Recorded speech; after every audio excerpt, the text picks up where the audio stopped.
ಕಾಸು ಕೊಡು. ಯಾಕೆ ಕೊಡ್ಬೇಕು? ಪೆನಾಲ್ಟಿ ಏನಿಲ್ಲ. ಈ ಗಾಡಿಗೆಲ್ಲ ಲೋಕ್ ಹಾಕಿದ್ಯಾ? ಯಾಕೆ ಇದಕ್ಕೆ ಯಾಕೆ ಹಾಕಿಲ್ಲ ಅಂತ ನಮಗೆ ಜಾಗ ಇಲ್ಲ. ಸೆಕ್ಯೂರಿಟಿ ಮನೆ ಹೋಗಿ ನೀವು ಲೋಪರ್ ನಾವಲ್ಲ.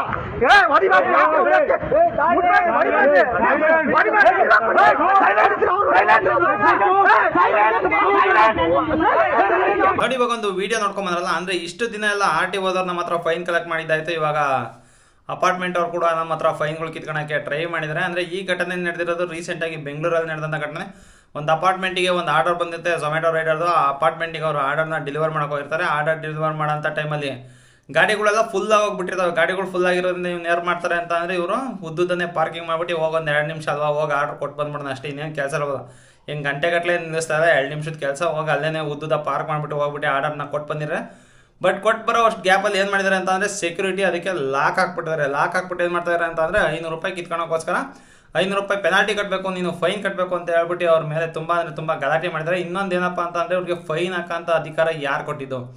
ಈಗ RTO ಡಿಪಾರ್ಟ್ಮೆಂಟ್ ಇವರು ಅಲ್ಲ, ಅದು ಬಿಟ್ಬಿಟ್ಟು ಪೊಲೀಸ್ ಡಿಪಾರ್ಟ್ಮೆಂಟ್ ಅದು ಕೂಡ ಅಲ್ಲ.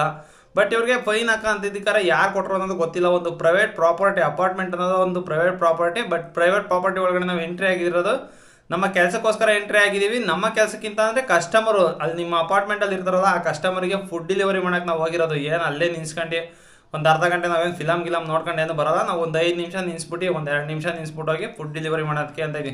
ಈಗ ಪ್ರಾಬ್ಲಮ್ ಆಗ್ತಾ ಇದೆ ಅಲ್ವಾ, ಪಾರ್ಕಿಂಗ್ ಕರೆಕ್ಟಾಗಿ ಮಾಡ್ತಾ ಇಲ್ಲ ಅನ್ನೋದಲ್ವಾ. ಒಂದೊಂದು ಟವರ್ಗಳು ಇರ್ತಾವಲ್ಲ, ಒಂದೊಂದು ಟವರ್ಗಳ ಹತ್ರನೂ ಒಂದೊಂದು ಸೆಕ್ಯೂರಿಟಿನ ನಿಲ್ಲಿಸಿ ಎಷ್ಟೊಂದು ಅಪಾರ್ಟ್ಮೆಂಟಲ್ಲಿ ನಿಲ್ಸಿದ್ದಾರೆ. ಅವರೆಲ್ಲ ಶಿಸ್ತಾಗಿ ಮಾಡ್ತಾ ಇರ್ತಾರೆ. ಬಟ್ ಒಂದೊಂದು ಅಪಾರ್ಟ್ಮೆಂಟಲ್ಲಿ ಈ ಥರ ಕಿರಿಕು ಅಂದರೆ ತಪ್ಪು ಮಾಡಲಿ ಅಂತಲೇ ಕಾಯ್ತಾ ಇರ್ತಾರೆ. ಯಾವ ಥರ ನಾವು ಒಂದು ನಿಲ್ಲಿಸ್ಬಿಟ್ರೆ ಹೋಗಿ ಅವ್ರ ಹತ್ರ ಫೈನ್ ಹಾಕೋದು ಈ ಥರ ಎಲ್ಲ ಮಾಡೋದೆಲ್ಲ ಮಾಡ್ತಾ ಇರ್ತಾರೆ. ಒಂದೊಂದು ಟವರ್ ಹತ್ರ ಒಂದೊಂದು ಹತ್ರ ನಿಲ್ಲಿಸಿ ಒಬ್ಬೊಬ್ರು ಸೆಕ್ಯೂರಿಟಿ ಗಾರ್ಡ್ಗಳನ್ನ ನಿಲ್ಲಿಸಿ ಗಾಡಿಗಳನ್ನ ಕರೆಕ್ಟಾಗಿ ಪಾರ್ಕಿಂಗ್ ಮಾಡೋಕ್ಕೆ ಹೇಳಿ. ಅಂದರೆ ಅಲ್ಲೇ ನಿಂತಿದ್ರೆ ಅವ್ರಿಗೂ ಕೂಡ ಒಂದು ಐಡಿಯಾ ಬರುತ್ತೆ. ಒಬ್ಬೊಬ್ರಿಗೆ ಗೊತ್ತಿರಲ್ಲ ಗುರು, ಎಲ್ಲೆಲ್ಲಿಂದ ಬಂದಿರ್ತಾರೆ, ಎಲ್ಲೆಲ್ಲ ಹಳ್ಳಿ ಕಡೆಯಿಂದೆಲ್ಲ ಬಂದಿರ್ತಾರೆ. ಯಾವ ಥರ ಪಾರ್ಕಿಂಗ್ ಮಾಡಬೇಕು ಏನು, ಅಲ್ಲೇನು ಬೋರ್ಡ್ ಇರೋಲ್ಲ, ಯಾವುದಾದಂಥ ಸಿಗ್ನೇಚರ್ ಇರಲ್ಲ.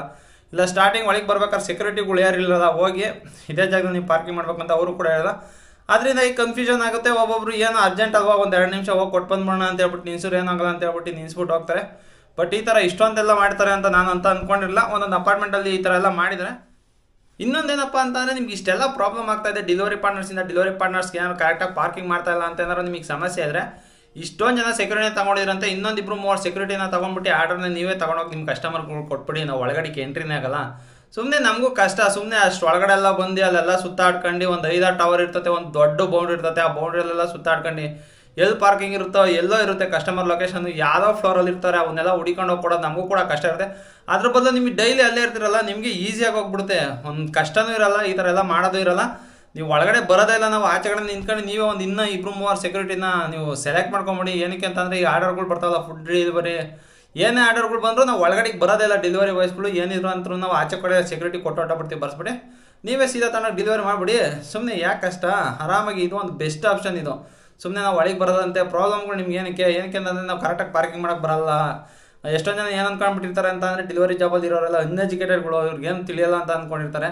ಅದರಿಂದಾಗಿ ಈ ಥರ ಏನೇನೋ ವಸೂಲಿ ಮಾಡೋಕ್ಕೆಲ್ಲ ಸ್ಟಾರ್ಟ್ ಮಾಡಿಬಿಟ್ಟಿದ್ದಾರೆ. ಇಷ್ಟು ದಿನ RTOದವ್ರು ವಸೂಲಿ ಮಾಡ್ತಾರೆ, ಈಗ ಅಪಾರ್ಟ್ಮೆಂಟ್ನವ್ರು ಕೂಡ ವಸೂಲಿ ಮಾಡಿದ್ರೆ, ಜೊತೆಲಿ ಅವ್ರು ಒಡೆಯ ಕೂಡ ಹೋಗಿದ್ದಾರೆ. ಸೊ ಏನೇನಾಯಿತು ಅಂತ ಇನ್ನೂ ನೀಟಾಗಿ ಏನೂ ಐಡಿಯಾ ಗೊತ್ತಿಲ್ಲ. ನೋಡೋಣ, ಅವ್ರು ವೀಡಿಯೋ ಹಾಕಿದಾರಲ್ಲ, ಅವ್ರನ್ನ ಕಾಂಟ್ಯಾಕ್ಟ್ ಮಾಡಿ ತಿಳ್ಕೊಳಕ್ಕೆ ಟ್ರೈ ಮಾಡ್ತೀನಿ. ಅವ್ರಿಂದ ಏನಾದ್ರು ಇನ್ಫಾರ್ಮೇಷನ್ ಸಿಕ್ಕರೆ ಏನಾಯಿತು ಏನು ಅಂತೆಲ್ಲ ತಿಳ್ಕೋಣ. ಆಮೇಲೆ ಇನ್ನೊಂದು ಖುಷಿ ವಿಚಾರ ಏನಪ್ಪ ಅಂತಂದರೆ ಅಲ್ಲಲ್ಲೇ ಡೆಲಿವರಿ ಪಾರ್ಟ್ನರ್ಸ್ಗಳು ಅವ್ರವ್ರಿಗೆ ಸಹಾಯ ಮಾಡಿಕೊಂಡ್ರು. ಎಷ್ಟೋ ಅಂತ ನೋಡಿದ್ದೀನಿ. ಈಗ ರೆಸ್ಟೋರೆಂಟಲ್ಲೇ ಗಲಾಟೆ ಆಗಲಿ, ಏನೇ ಗಲಾಟೆ ಆಗಲಿ, ಒಂದು ಫುಡ್ ಆರ್ಡರ್ ರೆಡಿ ಆಗಲಿ, ಏನೇ ಆಗಲಿ, ಏನಾರು ಒಬ್ರು ಪ್ರಾಬ್ಲಮ್ ಆಯಿತು ಅಂತಂದರೆ ಎಲ್ಲೂ ಕೂಡ ಯಾರೋ ಜೊತೆಗೆ ಜಾಯಿನ್ ಆಗ್ತಾ ಇರಲ್ಲ. ಬಟ್ ಇಲ್ಲಿ ಯಾರೋ ಡೆಲಿವರಿ ಪಾರ್ಟ್ನರ್ಸ್ಗಳೆಲ್ಲ ಜೊತೆಗೆ ನಿಂತ್ಕೊಂಡು ಕೇಳಿದ್ದಾರೆ, ಏನಕ್ಕೆ ಲಾಕ್ ಮಾಡಿದ್ರೆ, ಏನು ಮಾಡಿದಿರಾ, ಕೊಡೋದೇ 20 ರೂಪಾಯಿ ಆರ್ಡ್ರ್ ಗುರು. ಒಂದೊಂದು ಅಪಾರ್ಟ್ಮೆಂಟ್ಗೆ 20 ರೂಪಾಯಿ ಆರ್ಡ್ರ್ ಕೊಡ್ತಾನೆ. ಅಲ್ಲಿ ಹೋಗಿ ರೆಸ್ಟೋರೆಂಟಲ್ಲಿ ತೊಗೊಂಡೋಗಿ ಇಲ್ಲಿ ಕೊಡೋವಷ್ಟೊತ್ತು ಏನಿಲ್ಲ ಅಂತಂದ್ರೆ ಒಂದು 35ರಿಂದ 40 ನಿಮಿಷ ಹಾಳಾಗುತ್ತೆ. 20 ರೂಪಾಯಿಗೆ 500 ರೂಪಾಯಿ ಫೈನ್ ಕಟ್ಟಬೇಕು ಅಂತ ಹೇಳ್ತಾರೆ. ಬಟ್ ಅದೊಂದು ಇಷ್ಟ ಆಯಿತು. ತುಂಬ ಹುಡುಗರೆಲ್ಲ ಅಲ್ಲಿ ಸಪೋರ್ಟ್ ಮಾಡಿ ಕೇಳಿದ್ದಾರೆ. ಬಟ್ ಅಪ್ಡೇಟ್ ಇನ್ನೂ ಗೊತ್ತಿಲ್ಲ ಸ್ನೇಹಿತರೆ. ಅಪ್ಡೇಟ್ ಏನಾದ್ರು ಸಿಕ್ಕರೆ ನಾನು ಕಾಂಟ್ಯಾಕ್ಟ್ ಮಾಡಿ ತಿಳ್ಕೊಂಡು ನಿಮಗೆ ತಿಳಿಸೋಕ್ಕೆ ಇಷ್ಟಪಡ್ತೀನಿ. ಸೊ ಈ ವಿಡಿಯೋ ಅಂತ ಇಲ್ಲಿಗೆ ಮುಗಿಸ್ತಾ ಇದ್ದೀನಿ. ಈ ವಿಡಿಯೋ ಏನಾದ್ರು ಇಷ್ಟ ಆಗಿರೋ ಒಂದು ಲೈಕ್ ಮಾಡಿ, ಇನ್ನೂ ಚಾನಲ್ ಸಬ್ಸ್ಕ್ರೈಬ್ ಮಾಡಿಲ್ಲ ಅಂತಂದರೆ ದಯವಿಟ್ಟು ಚಾನಲ್ ಸಬ್ಸ್ಕ್ರೈಬ್ ಮಾಡಿ ಅಂತ ಹೇಳ್ತಾ ನನ್ನ ಇವತ್ತಿನ ವಿಡಿಯೋ ಮುಗಿಸ್ತಾ ಇದ್ದೀನಿ. Bye guys.